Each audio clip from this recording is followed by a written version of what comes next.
നിങ്ങൾക്ക് ആർക്കെങ്കിലും എക്സാമൊക്കെ എഴുതുന്നവരാണെങ്കിൽ അല്ലെങ്കിൽ ഇൻ്റർവ്യൂസിന് പ്രിപ്പയർ ചെയ്യുന്നവരാണെങ്കിൽ ഞാനൊരു വചനം പറഞ്ഞുതരാം കേട്ടോ.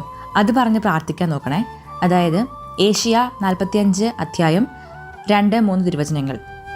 ഞാൻ നിനക്ക് മുൻപേ പോയി മലകൾ നിരപ്പാക്കുകയും പിച്ചളവാതിലുകൾ തകർക്കുകയും ഇരുമ്പോടാമ്പലുകൾ ഒടുക്കുകയും ചെയ്യും. നിന്നെ പേർചൊല്ലി വിളിക്കുന്ന ഇസ്രായേലിൻ്റെ കർത്താവായ ദൈവം ഞാനാണെന്ന് നീ അറിയേണ്ടതിന് അന്ധകാരത്തിൽ നിധികളും രഹസ്യ ധനശേഖരങ്ങളും ഞാൻ നിനക്ക് തരും. ഈ ഒരു വചനം പറഞ്ഞ് പ്രാർത്ഥിച്ചു കഴിഞ്ഞ് കഴിഞ്ഞാൽ തീർച്ചയായിട്ടും അത്ഭുതങ്ങളുണ്ടാവും കേട്ടോ.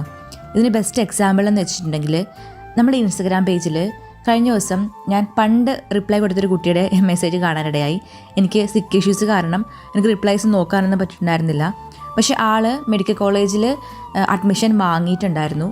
ഈ റീസെൻ്റ്ലി എൻട്രൻസ് കോച്ചിങ്ങിന് കഴിഞ്ഞ വർഷം പ്രിപ്പയർ ചെയ്യുവാണെന്ന് പറഞ്ഞ് മെസ്സേജ് അയച്ചിട്ടുണ്ടായിരുന്നു.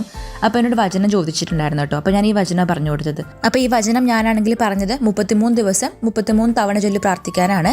അപ്പോൾ ആ കുട്ടി ഡെയിലി ചൊല്ലുന്നുണ്ടായിരുന്നു കേട്ടോ. അപ്പോൾ റിപ്ലൈ എനിക്ക് കഴിഞ്ഞ ദിവസമാണ് കിട്ടിയത്. കാരണം എനിക്ക് നോക്കാൻ പറ്റിയിട്ടുണ്ടായിരുന്നില്ല. അപ്പം റിപ്ലൈ കണ്ടപ്പോൾ ഞാൻ ശരിക്കും ഷോക്കായിപ്പോയി. കാരണം വചനത്തിൻ്റെ ഒരു ശക്തി എന്ന് വെച്ചിട്ടുണ്ടെങ്കിൽ അത് പറഞ്ഞറിയിക്കാൻ പറ്റില്ല.